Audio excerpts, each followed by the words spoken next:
नमस्कार साथियों, स्वागत है आपके अपने यूट्यूब चैनल 7 स्टार एजुकेशन पे। मैं आपके बीच लेके आया हूँ वॉइस की अगली क्लास। इससे जस्ट पहले हमने बेसिक कॉन्सेप्ट के साथ साथ एसर्टिव सेंटेंस के एग्जाम्पल किए और कुछ हमने इंट्रोगेटिव सेंटेंस के भी एग्जाम्पल किए। तो जिसने पिछली क्लास नहीं देखी हो तो पिछली क्लास ज़रूर देखें, और जो चैनल पे नए हैं वो चैनल को सब्सक्राइब करें, लाइक करें और अपने दोस्तों के साथ शेयर करें। तो शुरुआत करते हैं हम अपनी क्लास हमेशा की तरह एक मोटिवेशन के साथ। मोटिवेशन है हमारा, रख हौसला वो मंजर भी आएगा, रख हौसला वो मंजर भी आएगा, प्यासे के पास चलकर समुद्र भी आएगा, थक कर ना बैठे मंजिल के मुसाफिर, मंजिल भी मिलेगी और मिलने का मज़ा भी आएगा। तो ये हुआ हमारा मोटिवेशन। कभी भी हार मानकर किसी चीज़ को छोड़ना मत, क्योंकि आपकी मेहनत ही आपका करियर तय करती है कि आपने कितना सहा है और कितना एब्जॉर्व किया है। तो ये हुआ हमारा मोटिवेशन। मोटिवेशन के जुनून को बरकरार रखते हुए हम अपनी क्लास स्टार्ट करते हैं। तो वंस मोर, जो चैनल पे नए हैं वो चैनल को सब्सक्राइब करें, लाइक करें और अपने दोस्तों के साथ शेयर करें और क्लास के एंड तक ज़रूर बने रहें। तो हमारे इंट्रोगेटिव सेंटेंस के एग्जांपल चल रहे थे। इंट्रोगेटिव में अगला एग्जांपल है हमारा, why has she eaten lunch, why has she eaten lunch. तो अब देखो, हमने पिछली क्लास में इसका सब स्ट्रक्चर क्या देखा था। स्ट्रक्चर में देखा कि अगर WH वर्ड से स्टार्ट है तो WH वर्ड लिखेंगे, और हेल्पिंग वर्ब से स्टार्ट हो तो हेल्पिंग वर्ब स्टार्टिंग में लिखेंगे। फिर उसके बाद में सब्जेक्ट, वर्ब की थर्ड फॉर्म और बाई ऑब्जेक्ट वो लिखते हैं। तो WH वर्ड से स्टार्ट है तो WH वर्ड आ गया। फिर हैज़, हैव को हैज़ हैव में रखते हैं, लेकिन उनके साथ ऐड क्या करते हैं, बीन ऐड करते हैं। क्या करते हैं, बीन ऐड करने हैं। तो वाई हैज़ लंच का लंच आ गया, क्योंकि एक्टिव वॉइस सेंटेंस के अंदर लंच है जो ऑब्जेक्ट है, लेकिन पैसिव वॉइस में बदलते समय हम एक्टिव वॉइस को किस में बदलते हैं, पैसिव वॉइस में। ऑब्जेक्ट को सब्जेक्ट बनाते हैं। तो वाई हैज़ लंच, बीन आ गया। फिर ईट की थर्ड फॉर्म इटन ही होती है, तो इटन ऑलरेडी दे रखी है तो इटन का इटन, फिर प्रीपोजिशन लगा दिया बाई। फिर देखो सी, अब सी का कौन सा ऑब्जेक्टिव केस लेना है, तो सी का ऑब्जेक्टिव केस होता है हर। तो why has lunch been eaten by her. तो ये हुआ इंट्रोगेटिव सेंटेंस का अगला एग्जाम्पल। अब चलते हैं अगले एग्जाम्पल की तरफ, या फिर अगले इंडिकेशन क्या है वो देखते हैं। हु या फिर व्हाट से शुरू होने वाले वाक्य को पैसिव वॉइस में बदलना। हु या व्हाट से शुरू होने वाले वाक्य को पैसिव वॉइस में बदलना। तो हु या व्हाट से शुरू होता है कोई भी सेंटेंस, तो उसके बाद में हेल्पिंग वर्ब, फिर सब्जेक्ट, फिर वर्ब की थर्ड फॉर्म और बाई लगाते हैं। तो कहने का मतलब ये है कि WH वर्ड आए तो WH वर्ड के अकॉर्डिंग आप कर सकते हो। फिर उसके बाद में हेल्पिंग वर्ब, फिर सब्जेक्ट, वर्ब की थर्ड फॉर्म और बाई लगाना है।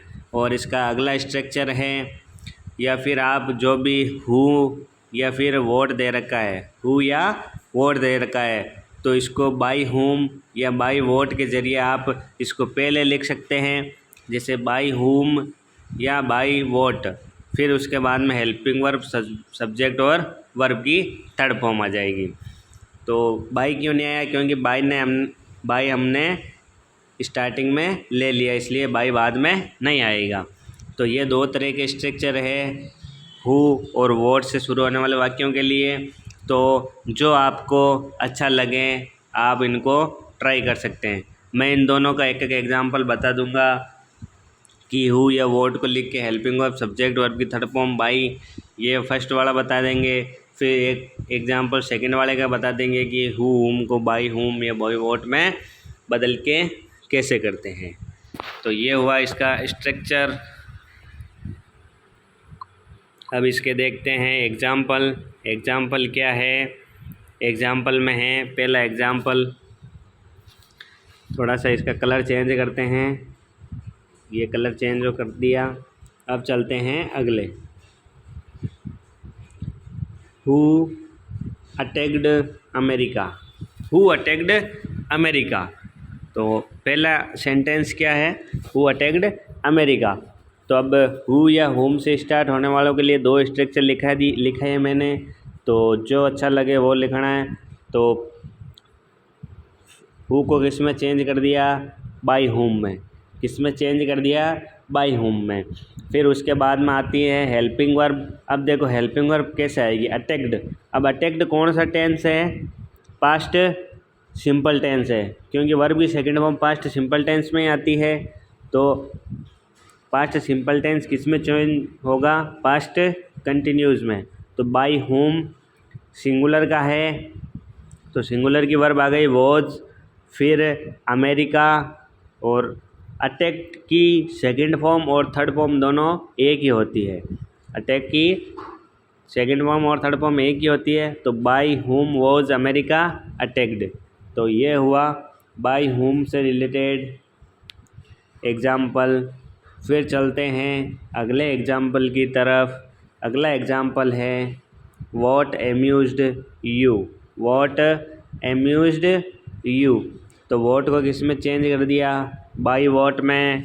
फिर इज आर एम जो कि कंटिन्यूस टेंस हैं, इज आर एम को किस में चेंज करते हैं? वॉज वर में। तो बाई वॉट वर। फिर यू का यू आ गया, क्योंकि यू का सब्जेक्टिव केस और ऑब्जेक्टिव केस दोनों एक ही होता है। तो by what were you amused. Amuse की सेकंड फॉर्म और थर्ड फॉर्म दोनों एक ही होती है, इसलिए एम्यूज्ड का एम्यूज्ड आ गया। By what were you amused. तो ये हुआ सेकंड एग्ज़ाम्पल। अब चलते हैं थर्ड एग्ज़ाम्पल की तरफ। तो थर्ड एग्ज़ाम्पल से पहले जो चैनल पे नए जुड़ रहे हैं वो चैनल को सब्सक्राइब करें, लाइक करें और अपने दोस्तों के साथ शेयर करें। क्लास के एंड तक भी ज़रूर बने रहें। लहरों से डरकर नौका पार नहीं होती, लहरों से डरकर नौका पार नहीं होती, कोशिश करने वालों की कभी हार नहीं होती, कोशिश करने वालों की कभी हार नहीं होती। इसके रिलेटेड एक और है जो लाइक शेयर सब्सक्राइब वाला है, तो वो भी बोल देते हैं। लहरों से डरकर नौका पार नहीं होती, लहरों से डरकर नौका पार नहीं होती, लाइक शेयर कमेंट करने वालों की कभी हार नहीं होती। तो लाइक शेयर कमेंट करते रहे, इनमें कंजूसी ना करें। तो ये हो गई, दो एग्ज़ाम्पल हो गए। अब चलते हैं अगले एग्ज़ाम्पल की तरफ। अगला एग्ज़ाम्पल है हमारा who will help you. Who will help you. अब तो इसका पैसिव क्या बनेगा? हु आ गया, तो हु को बाई हुम में बदल दिया। फिर विल का विल आएगा और मॉडल के साथ बी लगता है, तो बी लगा देंगे सब्जेक्ट के बाद में। तो सर इसमें एक्टिव वॉइस में ऑब्जेक्ट कौन सा है? यू।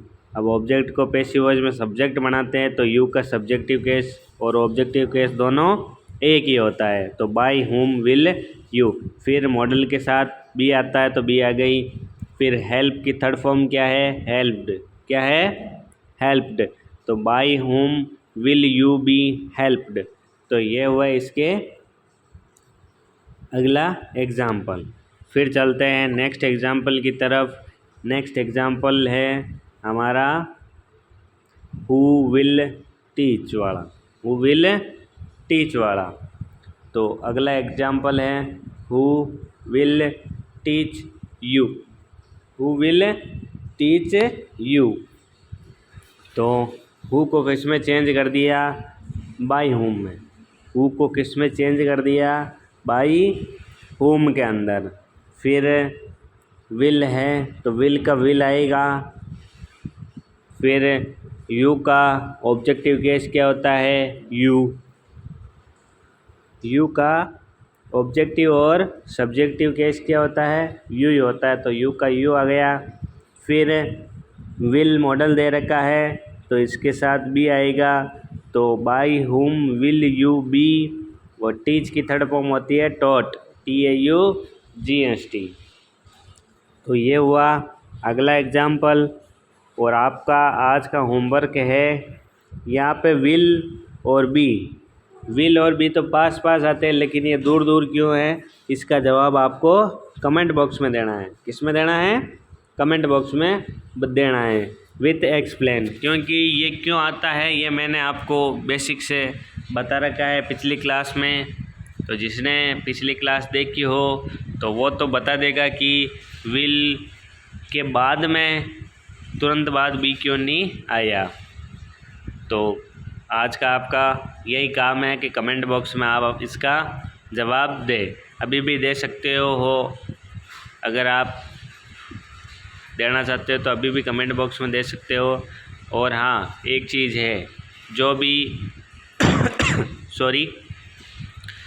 भी कमेंट बॉक्स में इसका आंसर सही से देगा या फिर थोड़ा बहुत भी देगा तो उनका नाम मैं लाइव क्लास में लूँगा। तो लाइव क्लास में नाम सुनने के लिए आप कमेंट ज़रूर करें, मैं भी तो देखूं आप पिछली क्लास से कितनी देखते हो, और अगर देखते हो तो आपको कितना याद है। तो ये हुआ इंट्रोगेटिव सेंटेंस के एग्जाम्पल। यहाँ तक किसी को भी किसी प्रकार का कोई डाउट है तो कमेंट बॉक्स में ज़रूर बताएं, ताकि आपका डाउट क्लियर हो सके। क्योंकि मैंने मेरे हिसाब से जहाँ तक पॉसिबल हो सके उतना मैंने आपको अच्छे से पढ़ाया है। फिर भी अगर आपको समझ में कोई चीज़ ना आए तो आप पूछ लें। तो इंट्रोगेटिव सेंटेंस के एग्जाम्पल हो गए, और सेकंड नंबर पे इंट्रोगेटिव सेंटेंस के एग्जाम्पल हो गए। तो अब चलते हैं हम इम्पेरेटिव सेंटेंस की ओर। थर्ड नंबर कौन सा है हमारा, इम्पेरेटिव सेंटेंस। तो इम्पेरेटिव सेंटेंस में पहला है, इम्पेरेटिव सेंटेंस देखते हैं। इम्पेरेटिव सेंटेंस में क्या होता है, किस टाइप के क्वेश्चन आते हैं। तो इम्पेरेटिव सेंटेंस में पहला है ऑर्डर वाले वाक्यों को बदलना। अगर जिस भी सेंटेंस में आपको पता चल जाएगी यहाँ पे ऑर्डर दे रहा है, तो ऑर्डर वाले सेंटेंस को किस प्रकार से बदलते हैं वो देखते हैं। जैसे ऑर्डर वाले वाक्यों को बदलते हैं तो इसका स्ट्रक्चर देखते हैं। स्ट्रक्चर क्या है, इसका स्ट्रक्चर है, सबसे पहले लेट आएगा, फिर जो ऑब्जेक्ट दे रखा है एक्टिव वॉइस में वो ऑब्जेक्ट आएगा, और फिर आएगा बी, और फिर आएगा वर्ब की थर्ड फॉर्म। तो let plus object plus be plus V3। तो ये हुआ ऑर्डर वाले वाक्यों को बदलने का स्ट्रक्चर में इसलिए लिखा है आपको, ताकि आपको ये सेंटेंस लिखने में और जमाने में आपको आसानी हो। तो ऑर्डर वाले वाक्यों को बदलना, लेट आ गया, ऑब्जेक्ट आ गया, वी आ गई और वर्ब की थर्ड फॉर्म आ गए। तो अब इसका एग्जाम्पल देखते हैं। एग्जाम्पल क्या है इसका, एग्जाम्पल है एक्टिव वॉइस सेंटेंस है इसका। डू इट का मतलब यह करो। डू इट का मतलब क्या होता है, do it, I can do it हम बोलते हैं ना, ऐसे आई कैन डू इट, मैं ये कर सकता हूँ। तो डू इट का मतलब होता है यह करो। तो ये करो, ये तो ऑर्डर दे रहा है कि डू इट, ये काम करो या फिर ये करो, तो इसमें ऑर्डर दे रहा है। तो ऑर्डर वाले वाक्य में हमें पता है कि सबसे पहले लेट लगाना है, तो लेट लिख दिया। फिर ऑब्जेक्ट देखना है, इसमें ऑब्जेक्ट दे रखा है इट, तो आ गया इट। फिर बी लगाना है तो आ गया बी। फिर वर्ब की थर्ड फॉर्म, तो डू की थर्ड फॉर्म होती है डन। क्या होती है, डन। तो let it be done, let it be done. तो ये हुआ ऑर्डर वाले वाक्य का फर्स्ट सेंटेंस। और भी देखेंगे एक एक करके, सारे टाइप के क्वेश्चन देखेंगे जो आपके एग्ज़ाम के दृष्टि से इम्पोर्टेंट है, वो एक एक करके आपको सब बता देंगे। तो अब ऑर्डर वाले सेंटेंस में अगले सेंटेंस देखते हैं। तो अगला सेंटेंस है ऑर्डर वाला, play cricket with your friends. Play cricket with your friends. तो हमें पता है कि play cricket with your friend, तुम्हारे फ्रेंड के साथ क्रिकेट खेलो। तो ये ऑर्डर ही दे रखा है कि तुम्हारे फ्रेंड के साथ है जो क्रिकेट खेलो, ये ऑर्डर दे रहा है। तो ऑर्डर में देखो, ऑर्डर वाला सेंटेंस आते ही सबसे पहले लेट लगाना है, तो आया लेट। फिर उसके बाद में ऑब्जेक्ट देखना है, तो ऑब्जेक्ट क्या है, इसमें क्या खेल रहा है, क्रिकेट खेल रहा है, तो ऑब्जेक्ट आ गया क्रिकेट। फिर बी लगाना है, तो आ गया बी। फिर वर्ब की थर्ड फॉर्म में वर्ब है खेलना, प्ले, तो प्ले की थर्ड फॉर्म होती है प्लेड। फिर विथ, फिर योर क्या है, एक्टिव वॉइस का ऑब्जेक्टिव केस, एक्टिव वॉइस का ऑब्जेक्टिव केस। तो योर का योर, फिर फ्रेंड्स। तो ये हुआ इसका अगला एग्जाम्पल। तो let cricket be played with your friends. तो ये हुआ इसका अगला सेंटेंस। तो यहाँ तक किसी को किसी प्रकार का कोई डाउट हो तो कमेंट बॉक्स में ज़रूर पूछें। और जो चैनल पर नए जुड़ रहे हैं वो चैनल को सब्सक्राइब करें, लाइक करें और अपने दोस्तों के साथ शेयर करें। और लाइक शेयर कमेंट में कंजूसी ना करें, ताकि आप मेरा भी, अगर आप लाइक शेयर कमेंट करोगे तो मेरा भी मनोबल बना रहेगा और मैं आपके बीच एक से बढ़कर एक क्लासें प्रोवाइड करवाऊँगा। तो लाइक शेयर कमेंट में कंजूसी ना करें। तो अब चलते हैं अगले एग्जाम्पल की तरफ। अगला एग्जाम्पल है रीड इंग्लिश एवरी डे। अंग्रेज़ी रोज़ाना रीड करो या फिर पढ़ो। तो रीड इंग्लिश एवरी डे। तो रीड इंग्लिश एवरी डे में सबसे पहले क्या करेंगे, सबसे पहले देखेंगे रीड इंग्लिश एवरी डे की जगह क्या लगाएंगे। सबसे पहले लेट से स्टार्ट होगा, फिर ऑब्जेक्ट होगा, वो सब्जेक्ट बनेगा इंग्लिश। फिर लगाएंगे बी के बाद में वर्ब की थर्ड फॉर्म आती है, तो रीड की थर्ड फॉर्म रीड ही होती है और एवरीडे का एवरीडे। तो let English be read every day. तो ये हुआ अगला सेंटेंस। तो आज की क्लास हम यहीं पे समाप्त करते हैं। कैसी लगी आपको आज की क्लास, कमेंट बॉक्स में ज़रूर बताएं। और मिलते हैं अगले क्लास में। तब तक के लिए जय हिंद, जय भारत, राधे राधे, सत श्री अकाल। Thanks for watching my YouTube class. जय हिंद, जय भारत।